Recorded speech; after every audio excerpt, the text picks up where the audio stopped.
Legacy overhead. That's what he called me. I was halfway through updating a compliance audit sheet when the video call flickered on. And there he was, Matt, maybe 30 if we're being kind. The kind of guy who probably said synergy during dates and thought Excel macros were cutting-edge magic. The CFO introduced him as the efficiency fixer, which is just company code for a smiling hitman. Tanned, teeth too white, haircut like he searched alpha male fade on Google. "Hi everyone," he said, with the smirk you see on guys who still do keg stands at weddings. "I'm here to streamline operations and remove process redundancies." His eyes locked onto me through the screen like he was deciding which old chair to throw away first. I didn't react.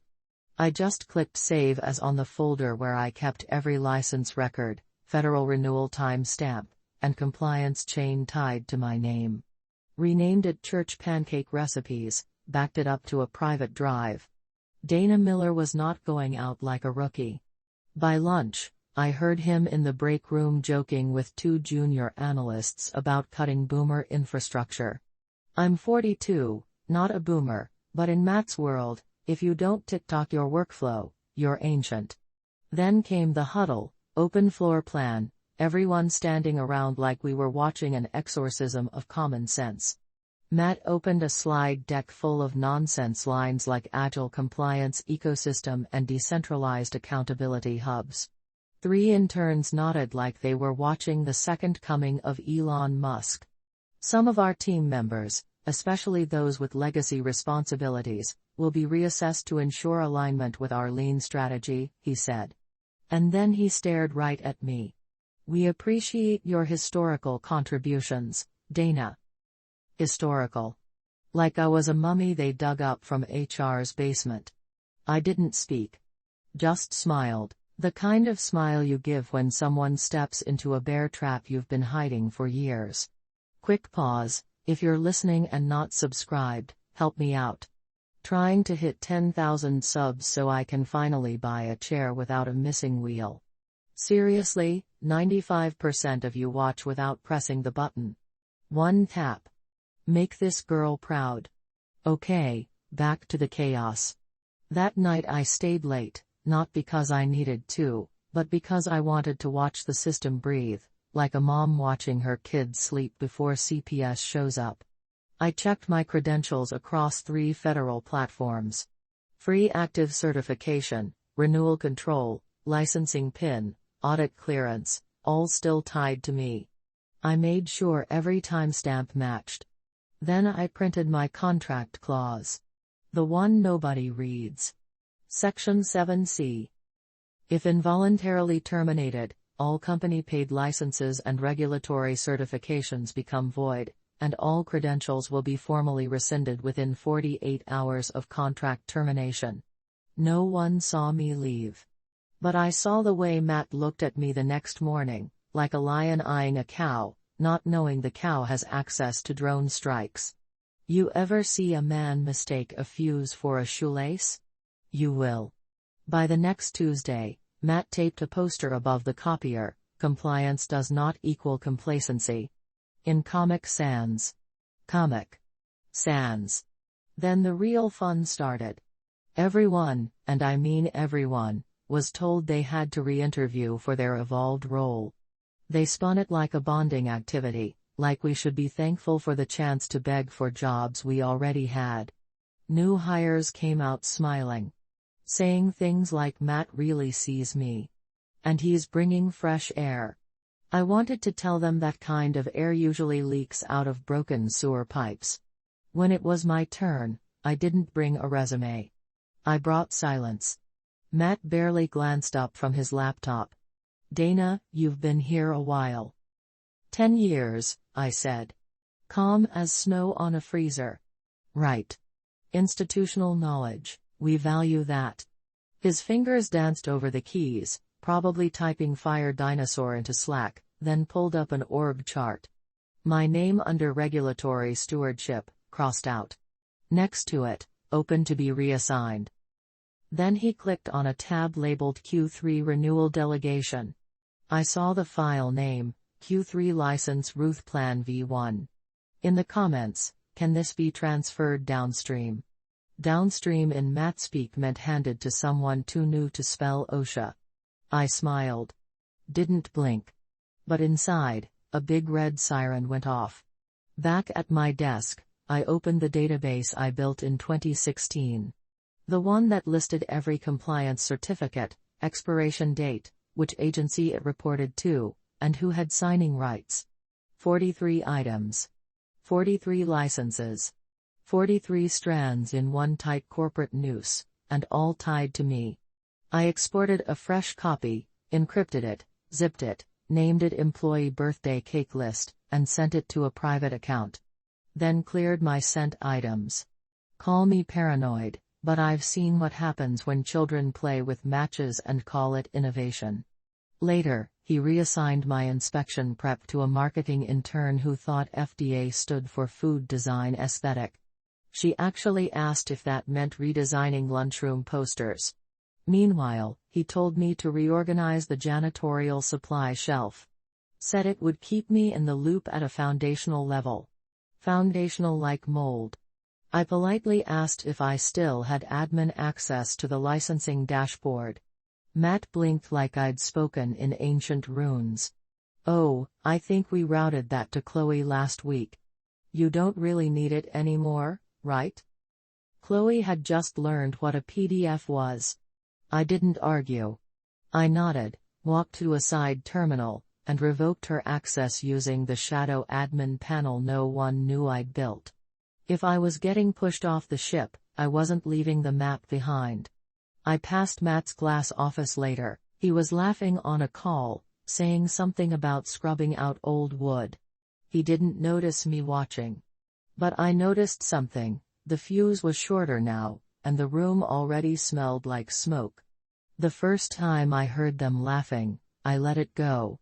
3 junior analysts, fresh out of college, dripping confidence they borrowed from TED Talks, staring at a printout of my old compliance flowchart like it was a cave drawing. This thing uses color codes like a Crayola box, one said. Another added, she timestamps everything manually. Does she know automation exists? They stood by the break room like overexcited poodles, sipping cold brew and throwing around buzzwords, agile iteration and machine learning integration, as if those words ever stopped a federal audit. I walked past them, head high, spine burning. By Wednesday, I was locked out of 3 dashboards. 2 of them I built myself. No warnings, just a red 4003 error and a pop-up saying, contact your system administrator. Spoiler, I was the system administrator. Or had been. I emailed IT. No reply. I tried calling HR. The voicemail was colder than January in Detroit. Finally got a real person after 4 attempts. They said, sorry, Dana. All HR requests now go through your departmental manager. That's Matt. That's Matt. Like they were announcing the second coming, but with more hair gel and less divine oversight. I didn't reply. Just hung up and stared at my monitor, empty but glowing. Been cut off from every meaningful interface in less than a week. No explanations, just streamlining. Matt was smart in that insidious MBA way. Never enough to build something, but just smart enough to know how to dismantle it under the cover of policy updates and reorg memos. He'd started slipping little grenades into his weekly updates to leadership, legacy processes under review, potential staffing overlaps, redundant certification management identified. That last one was cute, like you could overlap a federally mandated authority signature tied to my biometric profile. I'd become a walking contradiction, officially employed, but strategically erased. So, I scheduled a 10-minute slot at a notary office, quiet little place above a nail salon on Monroe Avenue. No fanfare, just me, a stiff chair, a form titled Voluntary Relinquishment of Licensing Authority. I didn't sign it yet, just notarized the option. A safety pin tucked into my coat pocket in case things turned into friol. Afterward, I walked back to the office with a peppermint latte and the deadest smile you've ever seen. Matt passed me in the hallway and said, "Hope you're feeling more aligned this week." I nodded, just tying up loose ends. He smiled. Corporate snake smile you'd find in the self-help section of a Barnes & Noble next to Crush It and a scented candle. What he didn't know was that every loose end I tied came with a fuse. And I had the match. It happened on a Monday. Because of course it did. The kind of Monday where the air in the office feels like microwaved plastic and everyone pretends they like their jobs just enough to survive another week. We were all gathered for Matt's new weekly Momentum Sync, which was basically a TED Talk for sociopaths. He stood at the front of the open-floor bullpen in his tight blue blazer and did that palms-out gesture like he was calming down a herd of sheep. "Let's start with some candor," he said. "That's how you always know someone's about to gut you in public, when they lead with candor. We've been doing a lot of reflection over the last few weeks." He went on, pacing like he was about to sell us timeshares in hell. "While tradition has value, stagnation is a threat." He stopped right behind my chair. I didn't turn around, and unfortunately he said loud and clear, "Certain legacy roles are no longer aligned with our forward momentum." People started shifting in their seats. Some looked at the floor. A couple glanced at me. One kid tried to smile like this was normal, like we were just watching someone lose their parking spot and not their livelihood. Then came the final. "Effective immediately," Matt announced, "Dana Miller's position has been phased out." No warning, no meeting, no one-on-one, just a sentence in the air like a bullet. I stood up, not because I was shaken, but because my legs felt too steady for how much they wanted to kick him through the wall. HR. Two of them, both young, both avoiding eye contact, walked up holding a glossy folder like they were delivering communion. I took it, opened it, flipped to the termination page. No severance, just legal ease and a line to sign. I pulled a pen from my own bag, signed it in a single stroke, then said, "I'll need a printed copy." Matt blinked. "It's all digital," I said. "Printed?" HR hesitated. I stared.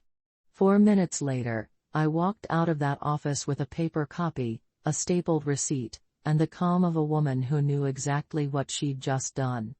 You see, when I signed that form, Section 7C of my contract activated a silent clause across 3 federal databases, an invisible tripwire. Every active certification paid for by the company, my certifications, immediately queued for auto-revocation, not just expired, not just suspended, nullified. At 7:13 p.m. that night, my phone pinged with a confirmation email. "Your authority over licenses #CN 8835-44 FD 2210-98 and #MDR 5081-02 has been formally relinquished. Entities dependent on these licenses will be marked non-compliant in 24 hours unless reauthorized by a certified replacement."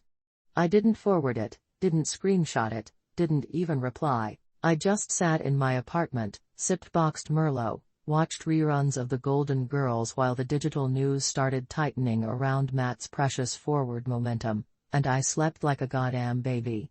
Wednesday morning started with a whimper and a very expensive box of nothing. At 9:04 a.m., procurement tried to confirm shipment of medical-grade filtration components for one of our biotech clients. Stuff you don't even breathe near without 3 signatures and a biohazard stamp. The vendor's reply: cannot fulfill shipment.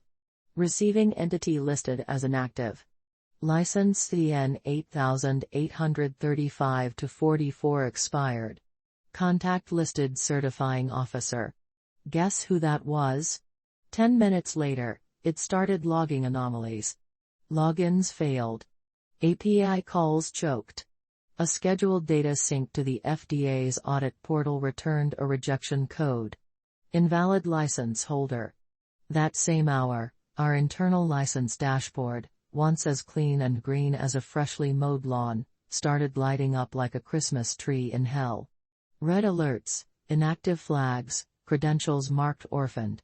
Matt, ever the smooth-brained diplomat, strolled into the operations pod with a to-go cup from some downtown cafe and said, "We'll just update the contact info." One of the compliance analysts, poor kid named Renee, tried to explain. "Sir, contact updates require certification reauthorization." Dana was the certifying officer legally. Matt blinked. "So do it anyway." She was the only credentialed officer with reauthorization authority across all active verticals. No one else is registered with the Federal Compliance Board. And the re-registration period, it takes weeks. There was a silence. Not the awkward kind, the fatal kind. Like watching someone realize the iceberg isn't going to move. Matt rubbed his temples and muttered, "Why the hell didn't anyone tell me this earlier?" Renee, barely old enough to rent a car, replied, "Dana was the one who told people that." Meanwhile, I was at home in sweatpants eating knockoff Cheerios and reading the whole thread from an anonymous email chain a former colleague had quietly blind copied me into. Someone even included a screenshot of Matt's Slack message to legal. "Anyone know how to override a license expiry tag in the dashboard thingy?" Thingy called it a thingy. That dashboard had been my baby for 5 years. I designed it to lock down tighter than Fort Knox if certain revocation events fired. It wasn't just bureaucratic, it was surgical. If someone without the proper credentials tried to access a certification, it blacklisted their IP and auto-reported the intrusion to internal audit logs, which it also discovered that afternoon because Matt had tried to brute force his way in. By lunchtime, Char was getting panicked pings from upper management. "Can we get Dana back? Does her NDA prevent communication? Who signed off on this?" Nobody answered because the only person who could have was too busy figuring out if she wanted soup or wings for lunch. Spoiler, I went with both. That evening, I opened LinkedIn and checked the old company page. Still proudly boasted federally certified across all operations. I almost felt bad. Almost. Instead, I smiled because I knew by Thursday that lie was going to cost them more than just pride. The seeds were sprouting and the vines were tightening. Friday morning came with sirens. No one could hear, just the soft ping of a calendar alert and the thud of panic dropping into Matt's soy latte-filled gut.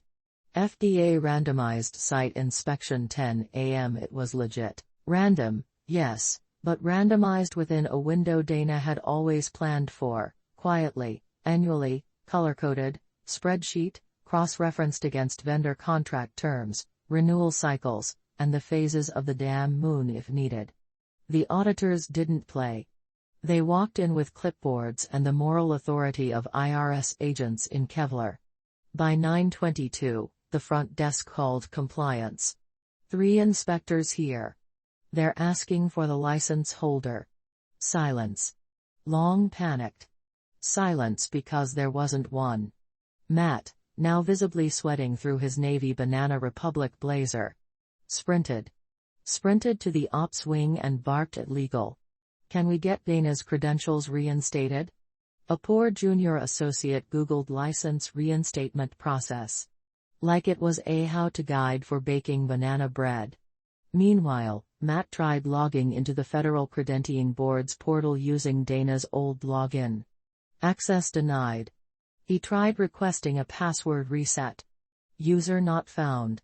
He called the regulatory board's help desk, transferred him 3 times, then calmly told him. Dana Miller voluntarily relinquished her license authority. Her ID has been removed from the registry. Reinstatement requires full recertification. Average timeline 4-6 weeks. Matt stared at the speakerphone like it had just slapped his mother. He turned to HR. What clause did she use to revoke her credentials? They flipped through her termination file, confused. We just processed the standard exit paperwork. I don't know anything about credentials. Someone from audit chimed in. Wait, didn't she have her own clause in her employment contract? That's when the room collectively remembered Dana Miller wasn't some dusty compliance grandma. She was the linchpin. And they had yanked her out like a wisdom tooth hooked into the spine.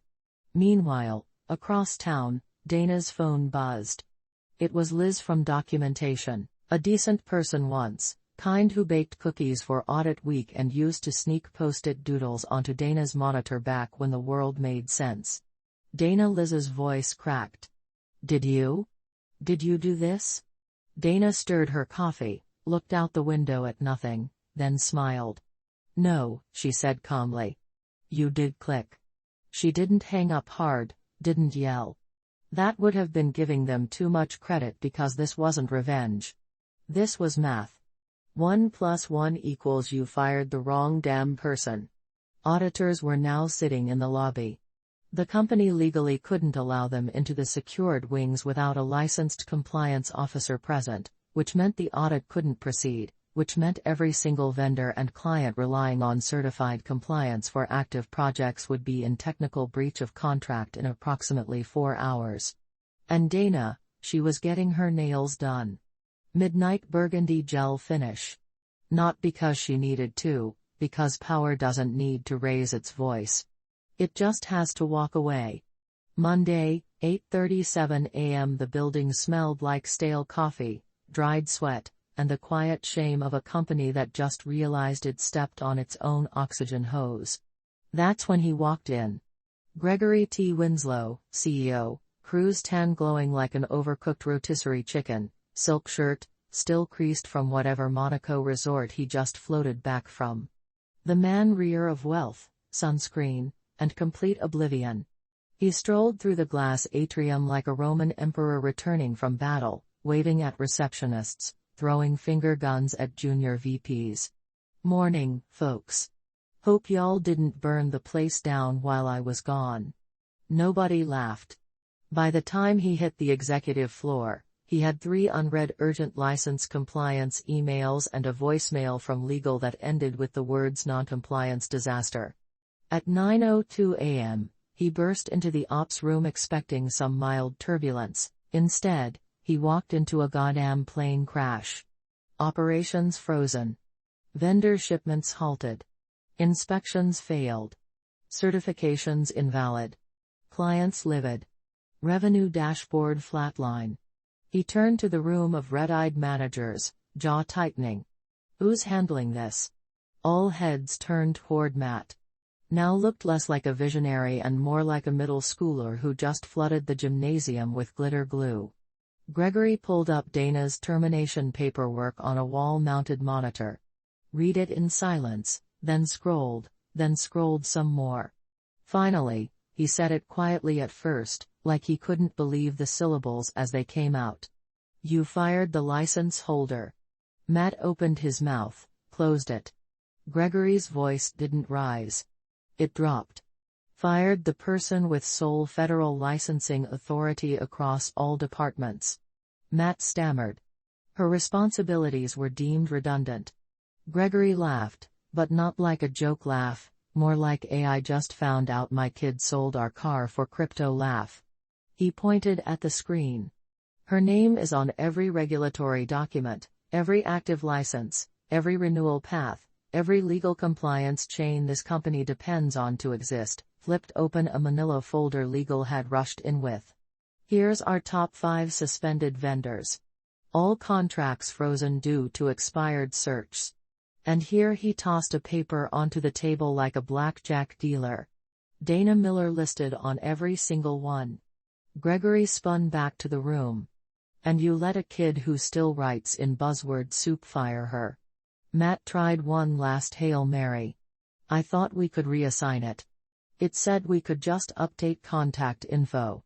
It's a federal license, not a damn email alias.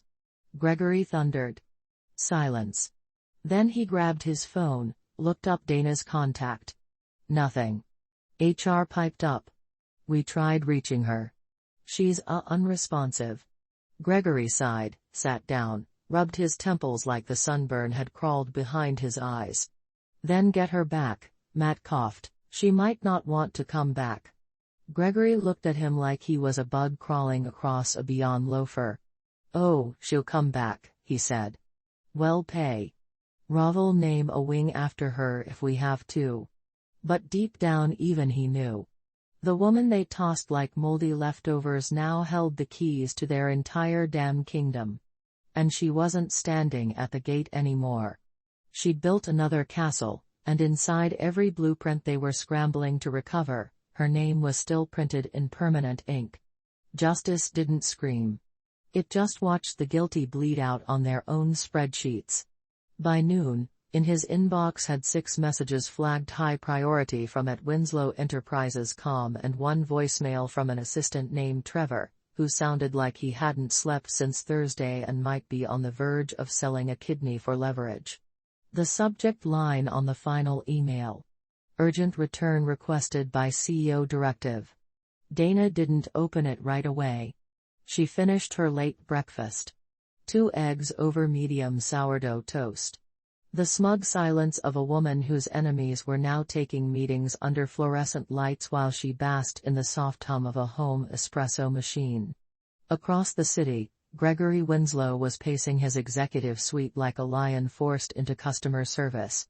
Matt was now Associate Project Liaison Level 2, which is corporate for sit down, shut up, and don't touch anything that requires a password. Standing desk was replaced with a creaky hand-down. His monitor downgraded to a 19 inches square. The only thing agile about Matt now was the speed with which he got thrown under the bus. Gregory had legal draft up a proposal to Dana within hours. Consulting role effective immediately. Term contract 6 months minimum, reduced salary, but generous bonuses promised based on results, and of course, a full gag order. No social media, no interviews, no comments to regulators, total silence. The offer came wrapped in digital gold ribbon and a graveling note. "Dana, we recognize the critical nature of your previous contributions. Please consider this opportunity to help us restore operational integrity. We are prepared to be flexible. Let's rebuild together." Dana reread it twice. No mention of an apology. No ownership of what happened, just veiled desperation dressed in HR drag. She composed a reply. Subject: return requested by CEO Directive Gregory. "I appreciate the offer. Truly, unfortunately, I don't return to burn buildings, especially the ones where I was thrown into the fire for streamlining. As requested, please find attached a highlighted copy of my signed termination clause, Section 7C. Formal confirmation of license revocation from the National Registry Board. Screenshot of your company's certification dashboard taken 72 hours post-termination. You'll notice my name still listed, grayed out, irreplaceable, wishing you compliance and clarity. Dana Miller, no flair, no threats, no negotiations, just receipts." She clicked send and exhaled, not like a woman mourning a lost job, but like someone closing a door they built, installed and locked from the outside. Gregory read the email in silence. Didn't forward it, didn't reply. He just leaned back in his chair, eyes locked on that grayed-out dashboard screenshot, and for the first time since stepping off his yacht, he understood they hadn't just fired an employee. They excommunicated the one person who understood the religion. And Dana, she wasn't praying anymore. 3 weeks later, LinkedIn damn near imploded. There she was, Dana Miller. Hair a touch lighter, smile a little sharper, dressed in business black like a woman who came to collect. New position, Director of Compliance Stratix Biocore. The post was short. No hashtags, no humble brags, just grateful to join a team where integrity isn't an afterthought. Below it, 2 lines of polite hellfire. Stratix Biocore secures Omega Med and Viarch contracts, citing continuous compliance confidence as deciding factor. Those were the crown jewels, 2 biggest clients her old company had flaunted in every earnings call. The ones that now packed up shop and walked after hearing their certification backlog hit unknown reactivation window. Internally, Stratix didn't have to sell hard. Dana came with a licensing blueprint in her brain and an industry reputation that couldn't be photoshopped. The very fact that her name had once secured multi-million-dollar vendor relationships was enough to tip the scales.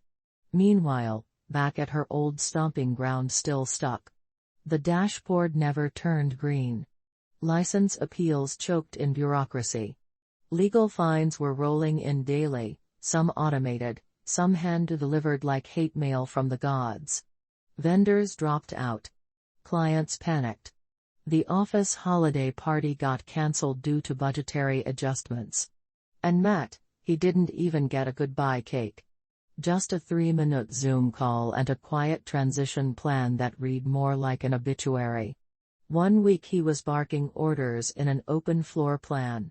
The next he was updating his resume with vague nonsense like freelance strategist. As for Dana, she had her own corner office now. Glass walls, espresso machine, a chair that didn't squeak when she breathed.